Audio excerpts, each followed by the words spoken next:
Welcome to all Twitter dwellers. The gateway is now officially open. Please note, this is a safe place for all who enter. Please remember to respect each other, no talking over each other, no derogatory language, and please allow the space to flow. Enjoy your time at the gateway.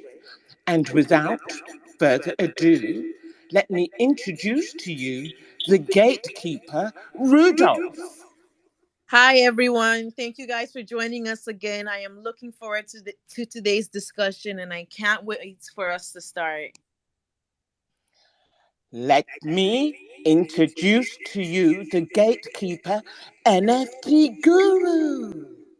Hi, welcome everybody. My name is Dre Homies. It's nice to have you again. I hope you enjoy the space.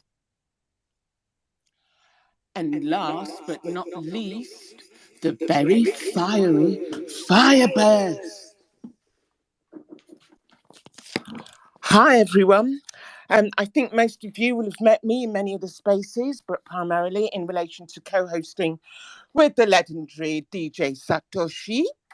I'm pleased to assume my role as co host at the Gateway and look forward to inviting members of the space to participate, usually by a show of hands, just so everyone becomes familiar with our format.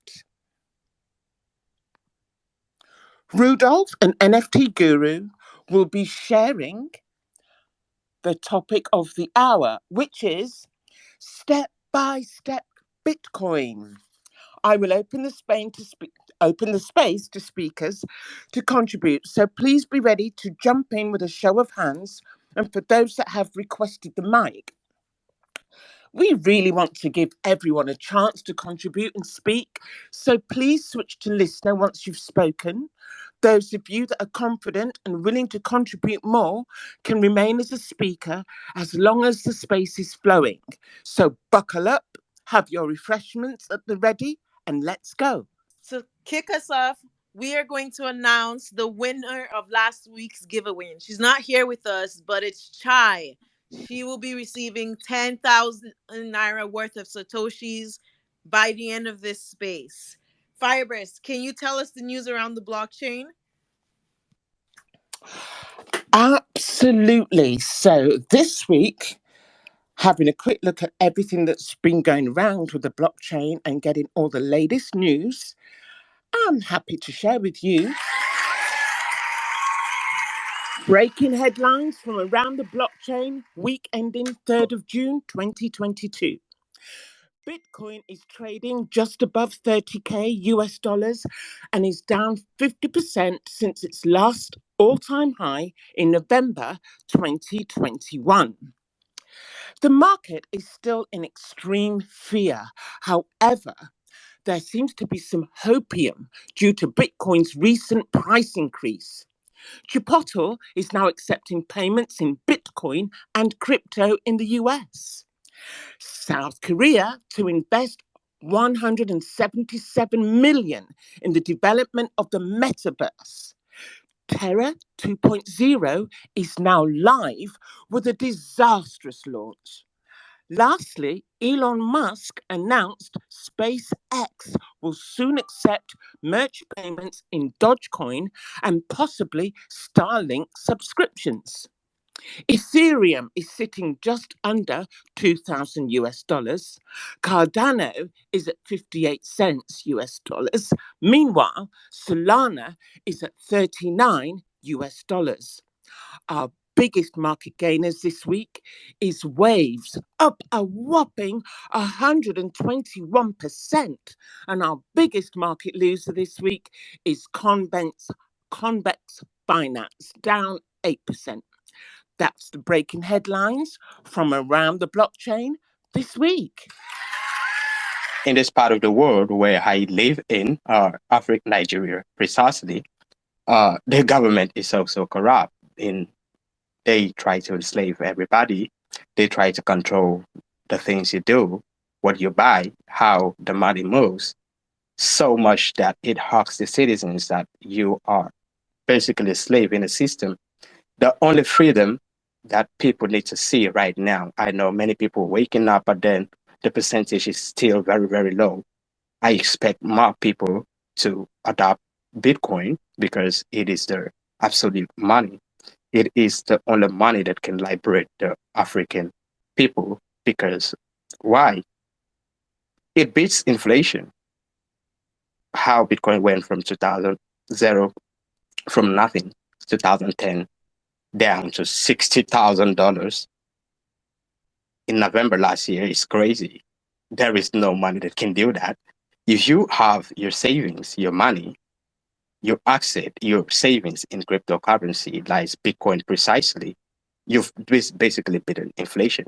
If you were earning salary 10 years ago in Nigeria, let's say you were earning 500,000 naira per month, you can testify that that money is not the same today. The hyperinflation is crazy. Sardines moved from 80 naira around 2010, 80, 60 naira, up to 550 naira today. Now, so you can see the inflation rate is mad. Now, just assume that you've been saving naira in your bank account for that long. That money currently has no value. You are, instead of progressing, moving backward. You can see the stats in the African richest man, 2014. You say 2014, 2015. Okay, let's say 2020, 2022, 2018, yeah, 2018, 2019. Aliko Dangote was about 13 billion rich, $13 billion rich. Now the inflation even made him, instead of progressing, come back to 7 billion and is still the richest. Now you can see the difference. The inflation is mad. From $13 billion, the money, the naira devalued his wealth down to 7 billion and is progressing. The company is doing well, but just the outrageous devaluation of money brings back his money down. It's very, very crazy. So the average Nigerian is suffering. Saving your money in naira is useless. Why not use Bitcoin? They know, the government knows that Bitcoin is a way and it's going to give us a lot of vibration financially. So they put these houses, they try to restrict people from using it because it would make us, when you are free, when you have money, when you don't bother about what the government is doing, they become irrelevant. They don't want that. They want you to bother about what they're doing. They want to remain relevant. They just wicked. I think it's high time Nigerians prioritize saving in Bitcoin, not Naira, not even in dollars. Dollars also devalue. Although the inflation is a lot slower than the Naira, it devalues over time because people get to print more money when they want to. The government print more money when they want to, depending on their government policies. Here in Nigeria, I know they do it a lot. Somebody hides 8 billion, 80 billion Naira. Where do they get it from? There is no money. I do believe they're printing money. They are printing money and sharing it. So they get richer, you get poorer. The money they're printing and sharing between themselves gets into the economy, and the value is the one that you are working for, and you become richer. The standard of living keeps going down.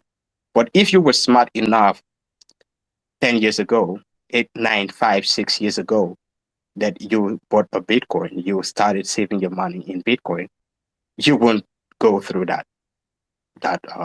devaluation because your money is secured somewhere in a stronger currency, in a safer currency. This is why we have to go out there, educate people what the government is doing. People have to be aware. We need to dish out this education to Africans, to Nigerians precisely. I would say precise to Nigeria because I'm Nigerian. I would advocate faith first for my country before any other African country. I don't know how the situation is there, but here in Nigeria, we are actually living and living hard. And people need to know that you have to convert your money to Bitcoin to be at a stronger position to resist the hyperinflation that's going on in Nigeria. Rudolph, I don't know if you have anything else to say. Yes, it's just insane to me. You know, the corruption is real. I don't understand why the government doesn't want to help their people or why they don't want to see the country as a whole thrive. Clearly, you know, Bitcoin is the way to go. and clearly a lot of other countries are getting involved, and why should we be the ones left behind? They're saying, you can buy this thing, it's okay, go ahead, but you can't use your naira to do it, you cannot use your bank account to do it, and if we catch you, we're seizing your account. It's just ridiculous. It does not make any sense. I don't understand That, what that's their because point is. that's because they actually don't want you to have the money, because how it would liberate you, but they don't want to be so direct and say, "Hey, don't use it," so they won't have backlashes. So they targeted taking it out the bank. But yet we are creative, so we found a way around. That's why P2P. You cannot stop cryptocurrency. You cannot stop it because it doesn't even need centralized platform to circulate. It only needs acceptance when people know the value and then they share it between themselves. If own a plot of land and I need to sell it, I go meet DJ Satoshi. Hey, I have land. I want to sell it. You can pay me in Bitcoin. You don't need to go to the bank. I just send my wallet address and it's that done. Simple. Bitcoin is far, far better than the fiat system. It's far better than any kind of monetary system that humankind has ever come up with. It's just, we just need time for people to get to understand the technology and the backlash will die. And you would notice that it is not only Bitcoin, all other technology that has ever arose within mankind has already always been kicked against. If you go back history, you'll find out electricity was illegal in many states, even in Europe, because they didn't understand what electricity was. They didn't know what it was, so they kicked against it. The church kicked against many technology. Television was demonized. The radio was demonized. The television was demonized. They would tell you that, oh no, this is what Satan wants to use and capture people and all of that. So Bitcoin it's normal for every new technology that most people don't understand to have this backlash, to have these sanctions. But over time, when the newer generations who are actually smarter than their parents gets to understand what it is, they would adapt it. Just give it time. I think we just need to give it time. And people who understand it now, it is our responsibility to let the people who are down there who don't understand it to understand it. They may not clearly understand it, or maybe, but their children will understand it. So that's why I would like we target the younger generations because they are easier to get through to. What's good? 2 points to make off of the back of that as well, NFT. Yeah, 2 points to make off the back of that. Right. So listen, yeah. First thing that you said there at the end, I'll start from there.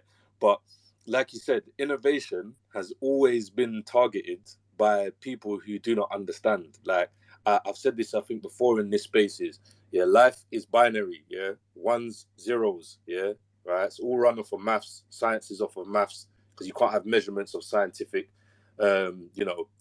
experiment or scientific have any kind of science without maths, right? So everything in the universe runs off of maths. It's all ones and zeros. There's really no in between. Anything in between is what you don't already understand, or you don't have the knowledge of. You're trying to understand it. That's why it's a grey area. Yeah. But really and truthfully, everything just ones and zeros, isn't it? So it's this, right? With that kind of grey area thing where people don't understand, it takes time, innit? Like everyone's gonna be like, oh wow, fearful of something that they don't understand, or a bit cautious. We're all like that. We were all like that. And it's sometimes hard to get that across to people that you're explaining about Bitcoin too, because they think that you're some kind of scientific genius because you know about Bitcoin. But in the end of the day, I think sometimes we just have to remind people that we were once them and we didn't understand it, and we bought some shit coins, or we did some some adverse shit like right at the beginning, like because we didn't jump in. Like I didn't jump straight in. If I'd have jumped straight into Bitcoin when I first found out about it, we're talking like 2012, 2013. I don't know. Like I'd be long richer in Yeah, Bitcoin can than I I come am in now. here? Yeah. So So I would also echo those one sentiments second, one about. second, Jimmy, 1 second. Let me just finish up. Yeah, let me just finish up because there's 2 points I was doing there. Yeah, right. So the Are you innovation on point thing, number right? one or point number two? Just No, on no, point number Jimmy. one now. No, no, Jimmy. We're not having this today. Wait your turn, please. Wait your turn. Thank Right. you.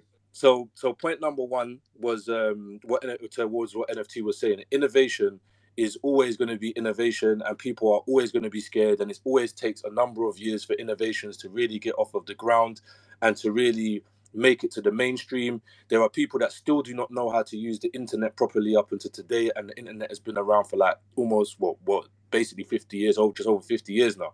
Yeah, since the inception of the internet. Um so yeah, like that just tells you exactly kind of like Can I the come in here? logic here.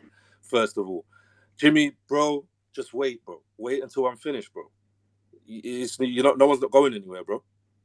Yeah. So yeah. So that's the first point. The second point is to what you were saying towards, I'm hearing and I've been reading about what's going on with the Nigerian government. Now, this is the problem that I've spoke about this before. This tends to happen in all the African and Caribbean countries.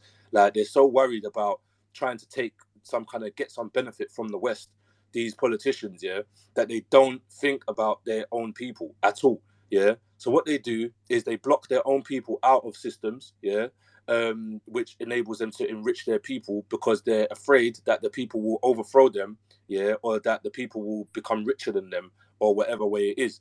So what they end up tend to do a lot of the time, I see with African and Caribbean governments, is they tend to just side with kind of whatever deal the West gives them, yeah, to kind of keep things suppressed until they can make enough money or grab enough resources for themselves so that they are not overthrown from their position. And I mean, Nigerian government, Jamaican government, especially, are like 100% like this is what they do. You know what I'm trying to say? They block the people out from being able to obtain, use, farm, sell the resources, and then they line their pockets for like 10, 15 years until the people have found some other way around it and they've already, you know, kind of like created that space and ecosystem for themselves and the people themselves. It's slightly off topic, but because Caribbeans and Africans are pretty much the same people, I pointed this out a few weeks ago about what the Jamaican government was doing, because the Jamaican government have announced that they're going to, replace everything with digital cash during this summer. By the end of August, they want to get rid of cash, right? That's crazy, right? I wouldn't advise that to anyone to get rid of just the hard money. Well, not hard money, but the cash. Yeah, not in that way, not that suddenly, right? So doing it for somewhere like Jamaica is crazy, crazy. With a bad economic system, Jamaican dollars not even worth anything. Yeah, it's like Zimbabwe dollar, same thing.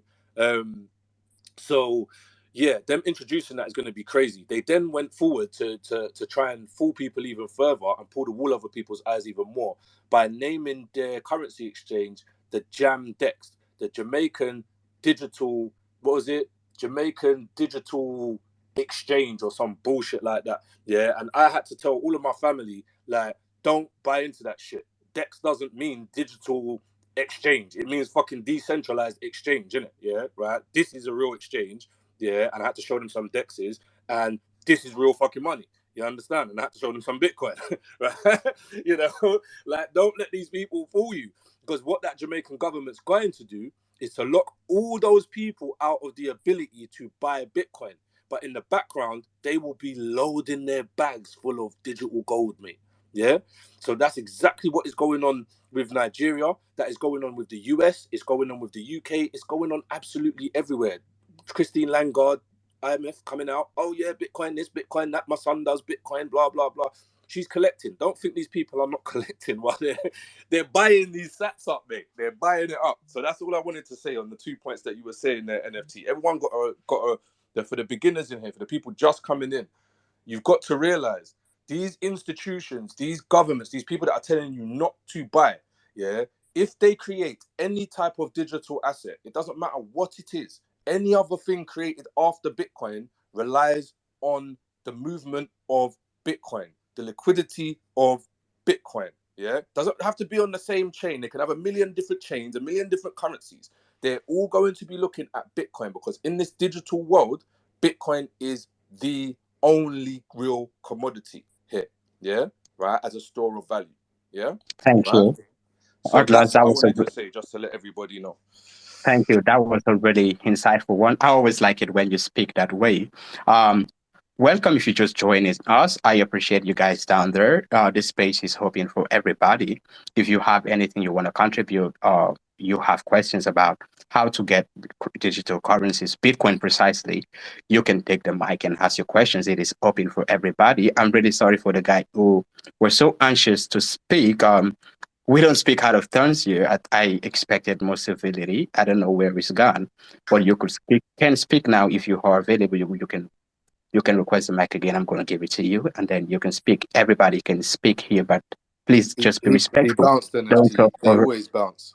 No, They you always don't have to bounce. worry. Jimmy is a bit of a character, um, and he always comes in with a certain amount of energy. If you're in a more sort of chilled space, it can be quite funny. But, Friday afternoon, we're on a diet of Bitcoin. We don't want a diet of Jimmy. So he decided to run off, which was fine. I would more than happily give him the mic, but he decided to disappear. I did see that Michael Robinson, you had your hand up. Don't be shy, Michael.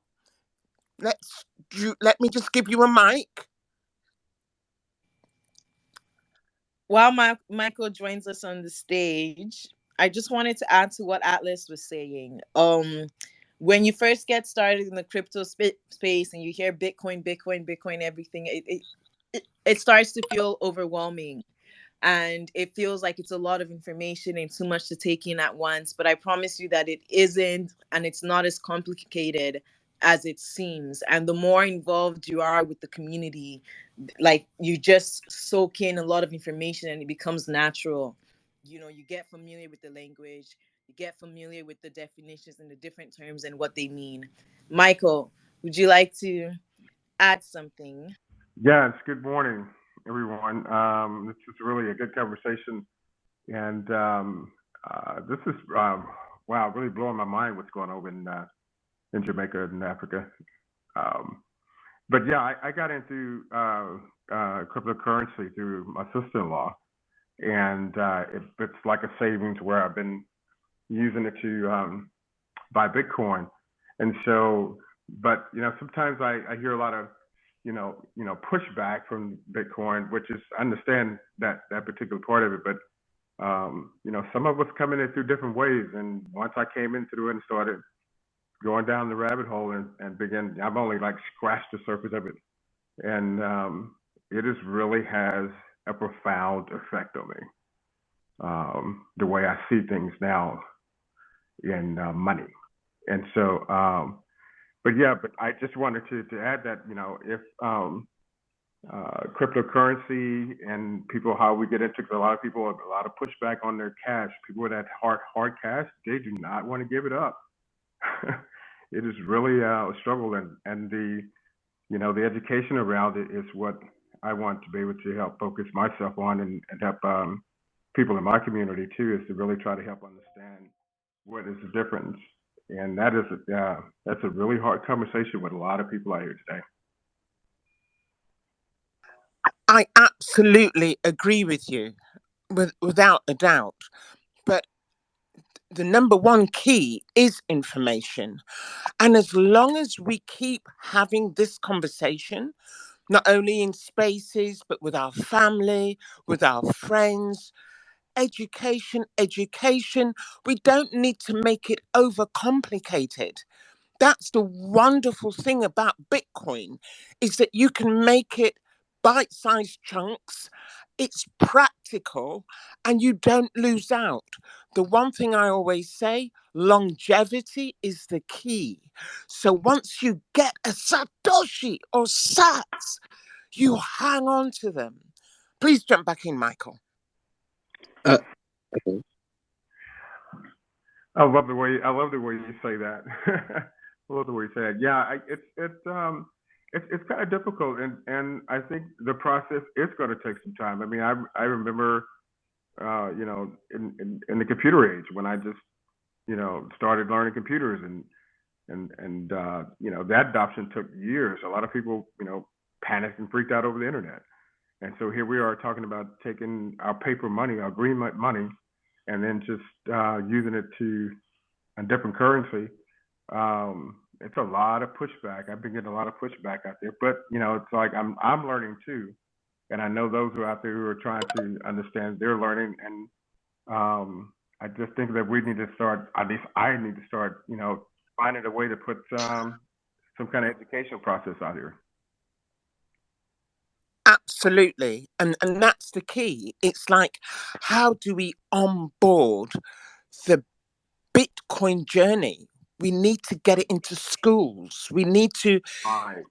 create games. We need to really make it something that's familiar, that it's not this strange entity. We need everybody to really just feel so at one with it. Absolutely.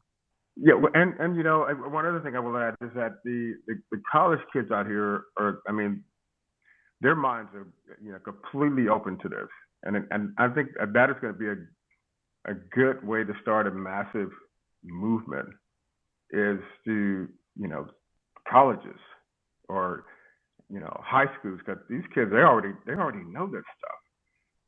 It's folks my age. I'm 61, and I've been in technology for years, and when I seen this, I just immediately gravitated to it.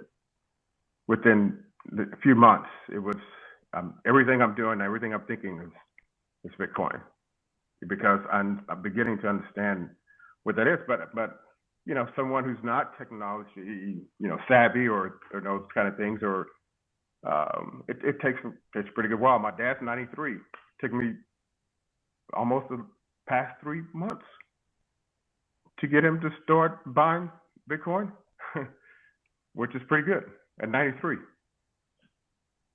What a good son he has. That's such a lovely story, Michael. Oh. Yeah, sorry. Yeah, I was just gonna say real quickly, on from what Michael was saying, and also from what Fireburst was saying there as well. But basically, like, it definitely needs to kind of come down to a really fundamental level. Like how we've obviously also always complained, sorry, about not receiving economics education at all, really, in mainstream schooling at a young age, and learning how to people just learning about money in general. And I know we discussed this quite a lot in here anyway, so I'm not going to go too deep into it. But at the same time, what you guys are saying is literally that fundamental level of, okay, this is a currency, this is a physical currency, this is a digital currency. Maybe start with very young children, and just explaining the difference between the two types maybe of currency. Something like that is very, very easy to do. So that's what I was going to say firstly. But then secondly, just to put it out there, I was supposed to send you the tweet as well, Fireburst, but if you can put it at the top, if you're in, and I know I've spoken to you about this in the background, but if you're in the UK, right, and you're interested in teaching other people about Bitcoin, yeah, I'm part of a group called the Bitcoin Pioneers, yeah. It is funded by Barry Silbert, who runs DCG, yeah, the owner of DCG. And if you know crypto or anything about Bitcoin, then you know that DCG is like the biggest crypto investment firm in the world, yeah. And he has basically given 17 million worth of Bitcoin to just teach people in the UK about Bitcoin. So I literally go around, and when I speak to people about Bitcoin, I give them £10 worth of Bitcoin for free, just so they can learn about Bitcoin. Initiatives like that is things that people need to do. Do you understand? And the person doesn't have to spend no money. They don't have to do anything. They just literally just claim their £10 worth of Bitcoin, and I talk to them for a few minutes about Bitcoin. I send them to my website so they can learn a bit about Bitcoin if they want to learn some more, and that's it. Yeah, but it's just to ease people into that. And some people come back to me and they say, that £10 of Bitcoin that you gave me, it's now worth £20, or it's now worth £15, or whatever. And just them seeing that growth alone makes them interested. It makes them want to find out more, right? And they haven't got to do all this technical stuff, right? Because again, Barry Silbert runs Luno, so they give it away through Luno, through the Luno app. And again, like I mean, there's the other side of it, the privacy side of it, because I know a lot of us, like true coiners, so to speak, look at the KYC thing. But I mean, with most of these people that we're trying to onboard, they use KYC every single day. Do you understand? For everything. Yeah. So having that barrier of the KYC is not necessarily a bad thing if they're able to just learn. And that's the only one stipulation, that because obviously Luno is a registered business, you have to do the KYC to claim the £10 worth of Bitcoin. But yeah, with that being said, as I said, it's very simple for those people because they've already been through this process. It's just like signing up for another bank account, but they're getting £10 worth of Bitcoin for totally free. Yeah. And we know that there's no commitments to like crypto exchanges or anything like there is in terms of a bank account. So yeah. So yeah, and you're totally free to literally just learn about that. Talk to one of the pioneers in the program, learn about Bitcoin, and just literally withdraw that £10 straight to a non-custodial wallet if you wanted to. Yeah, no one's not forcing you to keep it in Luno. There's no stipulations to keep it there. So yeah, that's what I just wanted to shout out. If you're in the UK or if you know anybody that's in the UK, Bitcoin Pioneers UK is the place to go. Tell them that Nat or Atlas at BTC Bros sent you, and that's it. Yeah, you can sign up. You can start helping other people to learn about Bitcoin and just give away Bitcoin for them for a bit of incentive. Okay. Always good to spread the message. Absolutely. We've got a few more hands, which is nice to see. First one up again, Michael. Please take the mic. Yes, I was just wanted to piggyback off what he just said because I was thinking about how our colleges and in the U.S. how they market to kids about all these perks and things to get them to go to colleges, right? So why not give those kind of things like a $10 deal that he was talking about? Why not give some of those kind of things to educate people about Bitcoin in spaces where they can go and learn right into it. Walk out of the room with something in their hand, and now they have something tangible. You can equate it to money, if you will. You know what I'm saying? Because a lot of times people want to have something tangible in their hands to see, because to release that that green money and it's like it's gone, and then nothing to see of it. I think that's kind of one of those key things that we might have to think about doing. At least I'm thinking about doing is having something like that, so that when they do walk in the door and get educated, they walk out the door with something in their hands. It's a thought. Just to add on to that, Michael, right? Now, this is funny, right? Because since the pandemic, right, since everything started opening back up, I've actually been approaching colleges all around. Like, I'm on the south side of London. So I've been approaching colleges all around the south side of London to literally try and see if I can do maybe an evening class, taster sessions, basically, with college students. So students that are just about to turn 18 or just turned 18, basically, where they're able to sign up for the app, claim the £10 worth of Bitcoin very easily. So I go in there, I give them like an hour session, just explaining to them the history of Bitcoin, what Bitcoin's about, what it is, and then literally just offer them that £10 deal. They don't have to take it, but in the end of the day, I know that I've given them that hour worth of thing. And the reason why I'm targeting colleges is specifically for what you said, because they are coming from now the child world basically into adulthood. They're now going to get jobs. They're now going to want to learn about the importance of money and finance. Yeah. So catching them at that time, I think, is like the absolute perfect time for you to be able to let me just say it in the way that we'd say it, orange pill someone, isn't it? At that time is the perfect time. Go for it, Rudolph. Atlas, I think what you're doing is absolutely brilliant and amazing. So I wanted to add what Michael and Atlas were saying, and I'm wondering if you, Atlas, could bring your platform internationally, somewhere like Nigeria.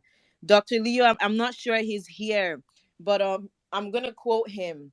He said that a lot of Nigerians understand the why, but they don't know how. And I can just like imagine you going to universities in Nigeria and giving them this opportunity, and they're ready to jump on. They're ready to find a way out. They're looking for a way out, and they just don't know how to go about it. So that what you're doing is absolutely beautiful, and I'm wondering how we could start something like that in Nigeria. The program is expanding. Sorry, just to answer there before Black Swan jumps in. The program is expanding. They've just literally expanded out to the US. Yeah. So the US will soon be able to start doing taking part in the program. But obviously, it's the problem is, Rudolph, is again doing this without doing it from your non-custodial wallet and literally walking around speaking to people and giving them that, sending them BTC. The way to do it in the easy way is, unfortunately, you need to kind of do it through a regulated entity, or we need to be able to develop easier ways of being able to onboard people, as Fireburst was saying earlier, easier ways to onboard people without seed phrases, private keys, and all of the rest of it, but just onboard them, then give them that education afterwards. There is no real way of doing that. Yeah. um there is no real way of doing that in a simple way. Yeah. Whilst giving them the full benefit of decentralization and everything else. So the easiest way, I mean, this is why Barry decided to do it, is because the easiest way is bring them in through a means that they know. Unfortunately, that means that they know is going to be slightly centralized, and it's going to be obviously heavily regulated. So the real barrier to bring this program everywhere, that I know they're working very hard on, is the regulatory agreements that they can strike in whichever country that they decide to run the program in. So once they're able to do that, then Luno can set up, a base or office there and start to actually, create services for those people. Once that happens, then they are all for running the program. I mean, there's about 14 different countries that there's territories, I think, that they're speaking to at the moment. So yeah, what I'm going to do, yeah, and I'll promise you guys this, I'm going to speak to Jason Dean, who is the guy who heads up the program with Barry, and I'm going to bring him into one of these rooms so he can speak about the program fully. Yeah, well, I think that's one of the best things that I could do. Fantastic. Atlas, that would be fantastic. The gateway is here for you. The runway is clear. The lights are on and we're ready. So you just do what you can, and we're absolutely there. We're 100% with you, and we will open it up. We'll do a 2 hour special. Whatever you need, the gateway's there. Remember that, Atlas. Thank you so much. You're a genius.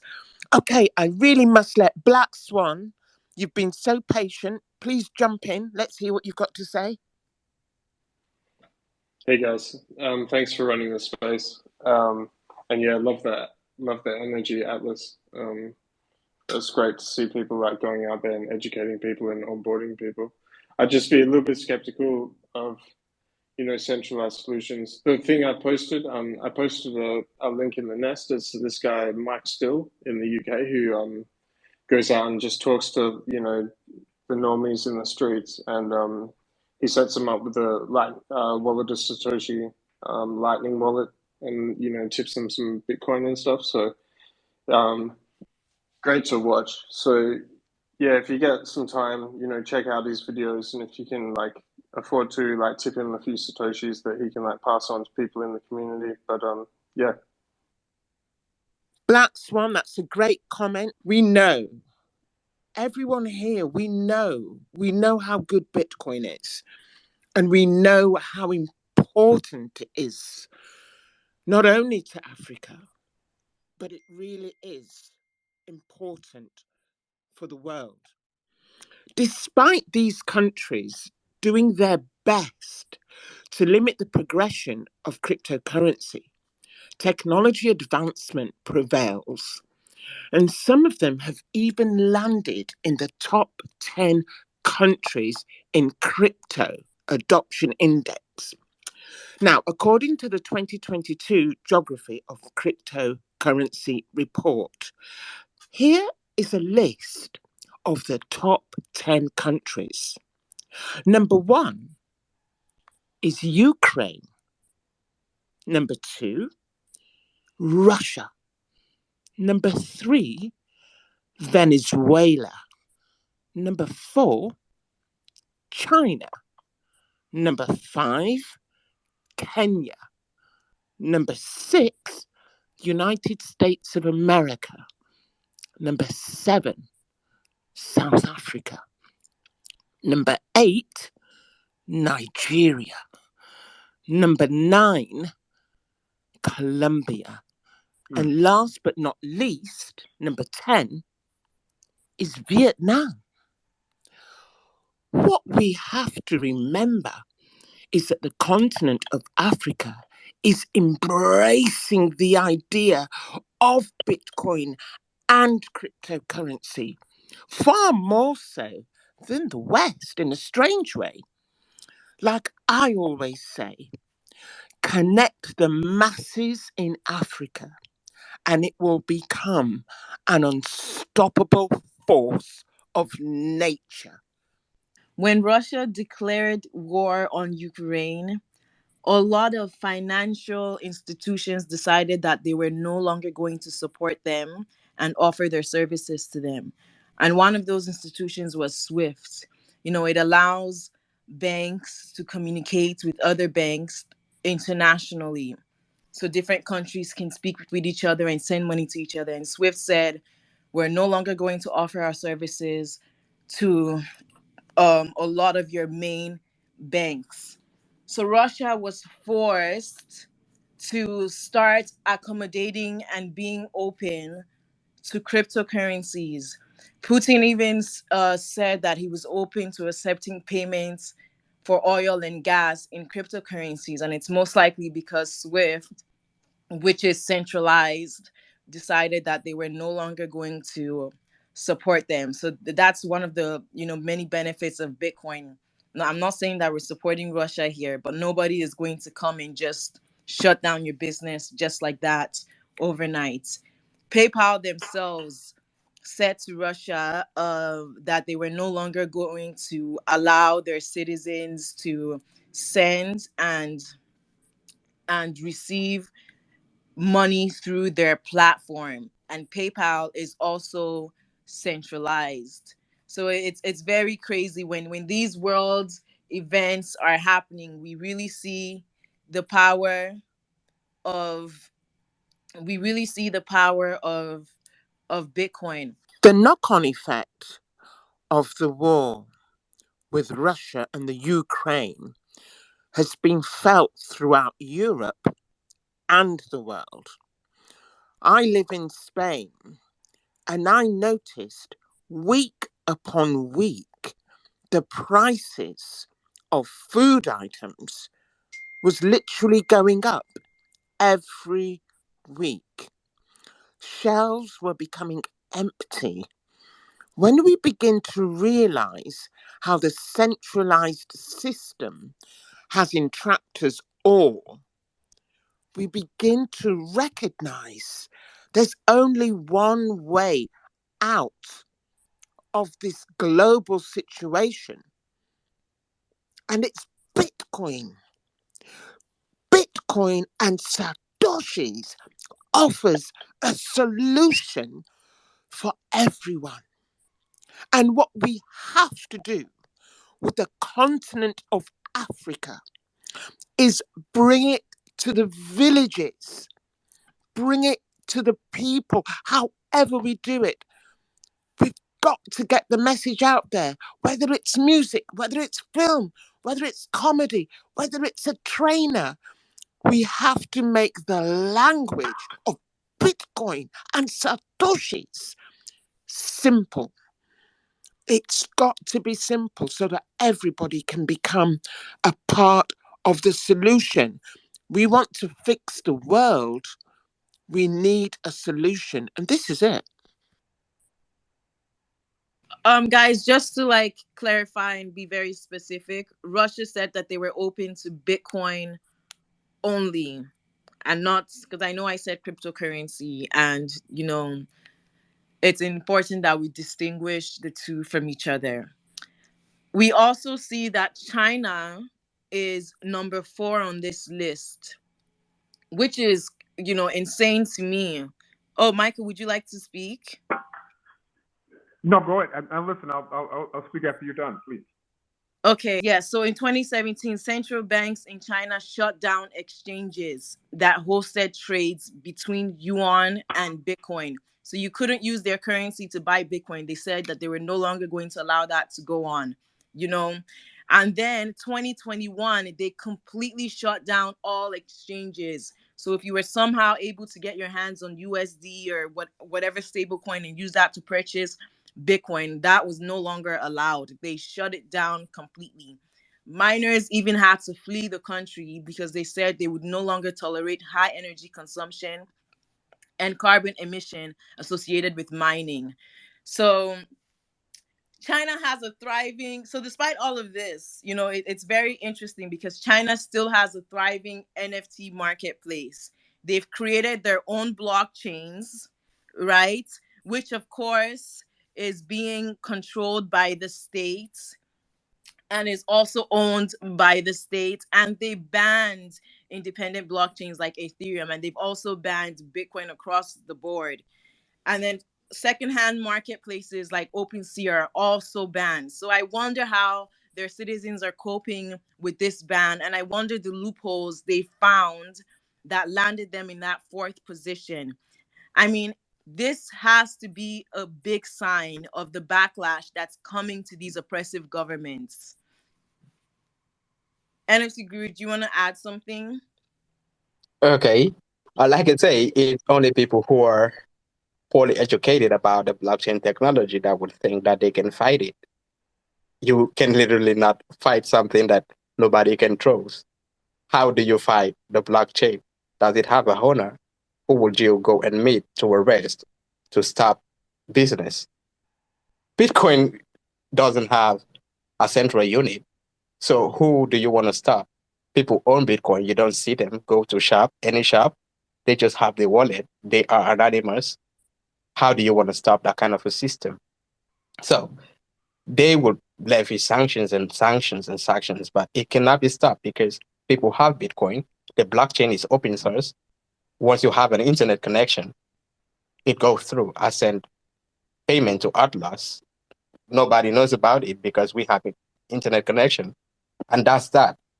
In its money, we keep moving Bitcoin. That is the loophole that China found. The government must have sanctioned certain things like trading with the yuan, but they can do without it. That's what Bitcoin is. I think the sanction on China actually brought to the limelight to reality what Bitcoin really stands for in the Chinese economy because they are trading P2P. They are trading pay to pay. They are buying products and paying in Bitcoin. They are getting real life commodities and paying in Bitcoin. They are making Bitcoin in China what it is money. You have a bag. I want to buy it. You value it at what amount of Bitcoin it is valued. I pay you. You give me the bag. That's how it is. That's how the cryptocurrencies keep circulating around it because you cannot stop blockchain technology because you don't know, they don't have owners. Except I'm not talking about centralized blockchains. Bitcoin precisely cannot be stopped. That's the loophole.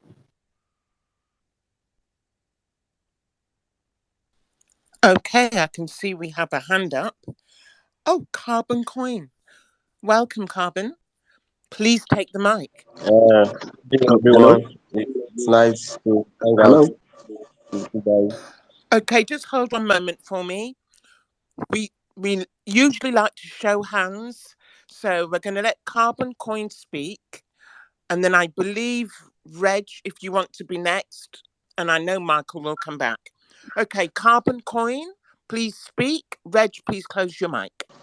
Good day, everyone. I just want to add to the point NFT Guru was saying. Like when they banned the old mining in last year, so the platform we use to buy, where we buy our miners, we use the normal credit card. And when the ban was introduced, all the merchants, all they tell you is, hey, just send me crypto, send me Bitcoin to my wallet direct. Don't let don't let us trade on the platform. So it's an advantage because I don't need to pay around $40 to $50 for processing if I use my credit card, you know. So it's an advantage for me. So right now, it's all the merchants, they only accept crypto if you want to buy anything related to mining hardware and stuff like that. and it pays them too because they don't get taxes. They don't get to pay high taxes. So it's an advantage, the whole crypto ban to some extent for the merchants. So, Thank you, Carbon Coin. Thank you very much. Reggie, please take the mic, Reggie. Oh, hello, everybody. I kind of lost a bit of my thunder now. I've waited for a little while. There were three topics I wanted to speak on. Firstly, for those in Nigeria and Africa in particular, holding their own coins could be difficult because access to hardware wallets is not the easiest or the cheapest. And that's an area I'd like those who are developers and users of crypto, Bitcoin in particular, to concentrate on. I know there's some people who are concentrating on those areas already, but not your keys, not your coins, and it's really important self custody, taking things off hot wallets and putting them onto hard wallets or cold storage is a great idea for people to keep their own coins and keep their own money. So that's one area I would like people to look into if they can. Secondly, um, leveraging on some of the things that have been said earlier, like NFT Guru mentioned as well. Many people who get into the crypto space come here because they intend to make a profit. And just as you said, many people have heard the stories before of Joe Blogs has made so much money from XYZ coin. Many people jump on this with the intention of making money, trading coins, and invariably most of them get wrecked. There is a big difference between Bitcoin and other cryptocurrencies. Some people have a more derogatory name for them. And the major difference being Bitcoin is only one that is totally permissionless and has no central body controlling it whatsoever. No foundation, no group of organized developers, although there is a developer class, but no organized group of developers, and is unchangeable. Open source means people can change the code or take the code and create their own Bitcoin if they like. And it has happened a number of times, but the main Bitcoin is always there and people will stay with that main Bitcoin, which is why it is the only thing that is akin to money because nobody wants their money to change. That's why it's called hard money. The hardest money has been gold in the past, but gold does not change. Bitcoin does not change. And I say that so when people are orange pilling people, it's about understanding the difference between Bitcoin and other cryptocurrencies. And as NFT Guru said, Bitcoin is about holding your own money. It's not an investment. It's about saving. It's about keeping your own wealth to yourself, not about making it get bigger because you're able to swap it with some other coin or some other currency. That's a different ballgame entirely, and people are free to do that if they choose to do so. Thirdly, also in line with some of the earlier speakers have said, creating a circular economy with Bitcoin. Africa, Nigeria in particular, I happen to be very close to Nigeria, Britain, China. There are lots of Nigerians who wish to travel abroad or already abroad studying. People like NFT Guru can, if he has not done so already, can place themselves in between those who wish to study abroad and making those payments. The difficulty many students and their sponsors, their guardians, and their parents face in trying to pay school fees in Canada, in America, in the UK, in Dubai, in Germany is well known. Now, those school fees can be paid rather than having to go changing your naira into dollars with the central bank and the difficulty they're going through. They can be paid using intermediaries like yourself with Bitcoin. They can pay you the naira. You can change that into Bitcoin, and people like the young man in South London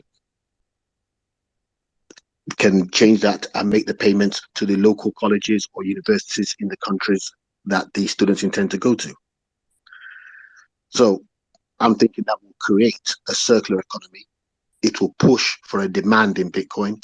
People will start recognizing the use case for Bitcoin. Just like the other speaker said, he uses his Bitcoin to buy mining equipment from China. So people start using that Bitcoin to buy real world goods and services as well as holding it. Um, I will stop now.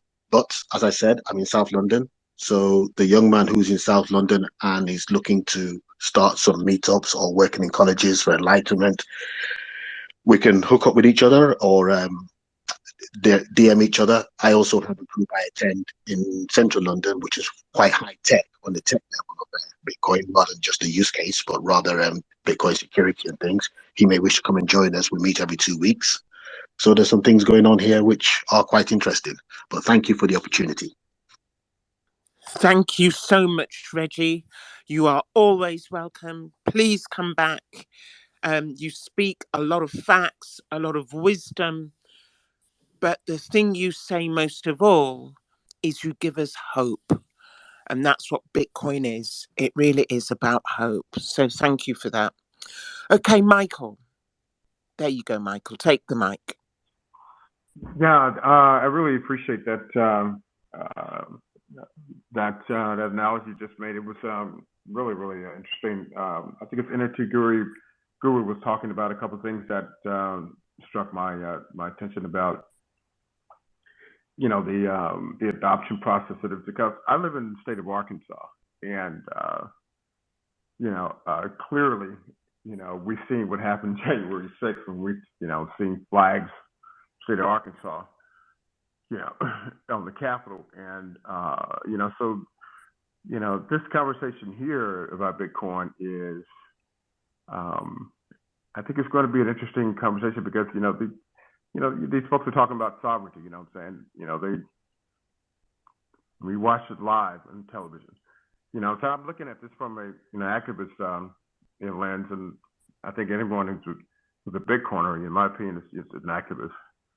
And so, and trying to really talk to people about it that way here, I think it might be a really twofold conversation, because it's culturally in certain places. Arkansas, there's Texas. I think Texas Slim was up here in this part of the neck of the woods talking to the farmers out in this way.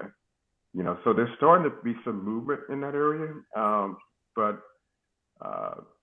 yeah, things that work in Africa or other places may not work here, and there's intersections that we can cross with each other to use, like some of the content things that you guys use over there. I think it's really powerful stuff too that's working. And so I'm just trying to really understand like the cultural background here and how I can move into that space with people out here. So I just kind of want to unpack that a little bit.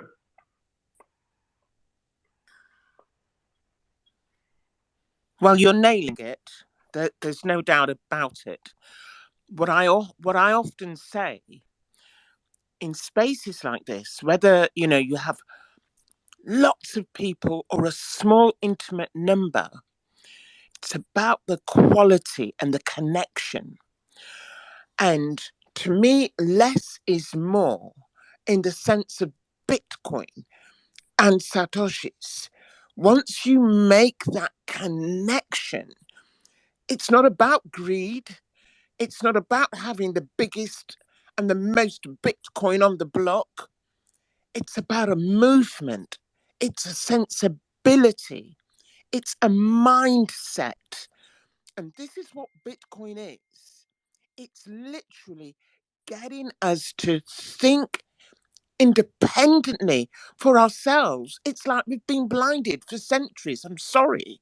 We've all been slaves in whatever country. Doesn't matter. We've all been lied to systematically. And the pandemic really showed us just how deep the governments will go to pull the wool over our eyes. And now that our eyes are opened, there's Bitcoin. And it's like, it's the perfect storm. And we literally are pioneers.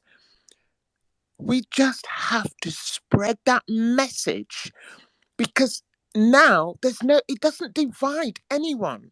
Doesn't matter your religion, your sex, where you're from, doesn't matter. And that's the unifying thing. It's wonderful to have something that unifies human beings with freedom, with giving us the choice. That is the real message of Bitcoin and Satoshis, that real freedom. I'm so excited because can you imagine if Bitcoin wasn't here and Satoshis? What would we be doing? Uh, Bit, are you done? I would like to add something. Bitcoin is our resistance to the system. It is our resistance to the system in the sense that this is how the government works. The government works with control. Without control, the government becomes irrelevant. There must be people following, people conditioned, people adhering. That is how control works. And who are the ones adhering? Us. And there are certain people pulling strings and making things work. The government was supposed to secure, make the society orderly, but then you cannot take greed out of human behavior. And when they clinch power, humans have the tendency to be greedy. That's how the government goes south. So they need to control certain things for their own personal interests. And Bitcoin directly threatens that other. It threatens it in such a way that when, for instance, we know that government systems secretly sell arms illegally, they do manufacture certain things and sell them, and we cannot get to know about so many things as hidden. That's how the system works. But because how Bitcoin upsets that order is that it is open source. If everybody transitions into using Bitcoin and the fiat system is null, a senator cannot move money, a president cannot move money. I'm using Africa for an example. A corrupt president cannot move Bitcoin from the national treasury without being noticed. When it moves on a blockchain, everybody sees it. Questions will arise like, you send so amount of Bitcoin, let's say 5,000 pieces of Bitcoin to this so address. It is open, it is there on a blockchain. Where did it go to and what was it used for? Accountability sets in and they cannot withstand accountability. When you can question where money goes to using transaction IDs, transaction ID would ID them that it moved to from here to here and from here to here. Why did it move from here to here? Questions will arise, and therefore the system, the government, will be forced to be more open, to be straight. Corruption goes away, although the people always find a way to lobby things, but at least it would limit a lot of corruption because the blockchain is open source. When you move Bitcoin, we know that it is moved to another address. We can say, why did it move from here?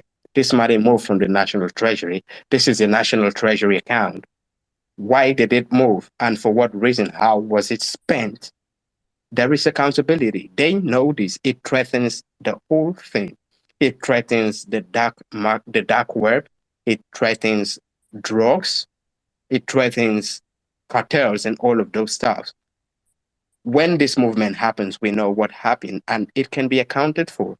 That is why they are bullying it because of their own selfish interest, because of their own interest in the fiat system, because of the corruption inherent in the fiat system.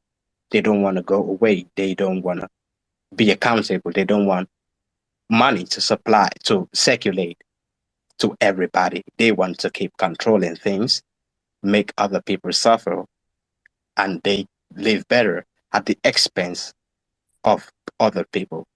There is enough money on earth, enough money in fiat on earth for everybody to live well. there is enough money on earth for everybody to live well. What happens?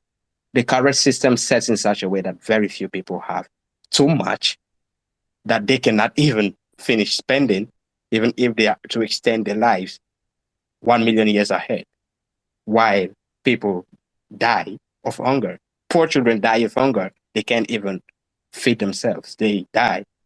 Somebody has $200 billion. Somebody can't even buy bread. Bitcoin bridges that gap. With Bitcoin, there will be more transparency in the financial system. And the government doesn't want that because they need to stay relevant. For them to stay relevant, they need to have control. You should think about this. This is why they are fighting against it, and you should join the resistance. You should join the resistance, not for you, for your children. Join the resistance for your children. Safeguard your wealth in a place that it cannot be tampered with. At least you are creating a better life for your unborn generation. The wealth will transfer. Once you adopt cryptocurrency, you teach your children the importance. They will transfer the wealth that you left. They keep it in Bitcoin. Their children will do it. And then it will spread over time. 200 years to come, you will see that it is completely adopted and the economy is balanced. The gap is bridged between the rich and the poor, and the standards of living of everybody would improve. That is why we preach this gospel every day. That is why we are here.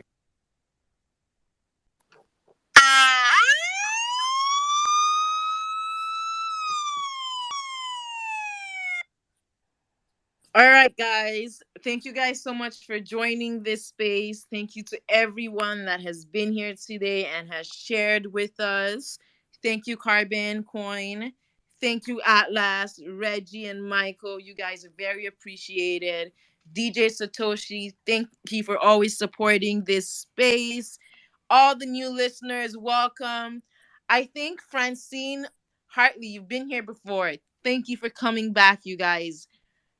Thank you to all Twitter dwellers. Your presence has been most thoughtful and provoking. Alas, this is a safe place no more, as the gateway is closing in 10, 9, 8, 7, 6, 5, 4, 3, 2, 1.